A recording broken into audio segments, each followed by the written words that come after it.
ভাবে যে ঘরোয়াভাবে যদি আমের চাটনি এইরকম করে দেখেন তাহলে হচ্ছে অনেকের বেশি মশলা ব্যবহার করে, ওরকম কোনো মশলা ব্যবহার করার মানে না করে এরকম করে দেখতে পারেন, এটাও কিন্তু সত্যি অসাধারণ হয়।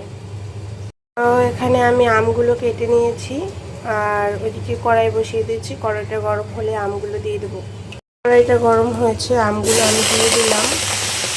এখন হচ্ছে আমগুলো সিদ্ধ হতে যে পরিমাণে জল লাগবে আমি সেরকম একটু জল দিয়ে দিলাম, সাথে একটু লবণ দিয়ে দিলাম যাতে সিদ্ধটা তাড়াতাড়ি হয়। কালারের জন্য সামান্য পরিমাণে হলুদ দিয়ে দিলাম। এরকম যখন হয়ে যাবে তখন এরকম আস্তে আস্তে একটু একটু করে ভেঙে ভেঙে দিতে হবে। যখন সিদ্ধ হয়ে যাবে আর হচ্ছে যে যেরকম পরিমাণে চিনি খান সেরকম হচ্ছে চিনি দিয়ে দিতে হবে এই পর্যায়ে।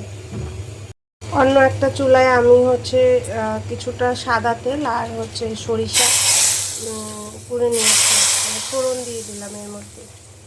তারপরে সাধারণ পরিমাণে একটু ধনে গুঁড়ো দিয়ে দিলাম এর মধ্যে। তারপর নেড়েচেড়ে নামিয়ে ফেললেই হয়ে যাবে। এই হলো নামানোর পরে ফাইনাল লুক। ধন্যবাদ সবাইকে আমার এই পুরো ভিডিওটা দেখার জন্য।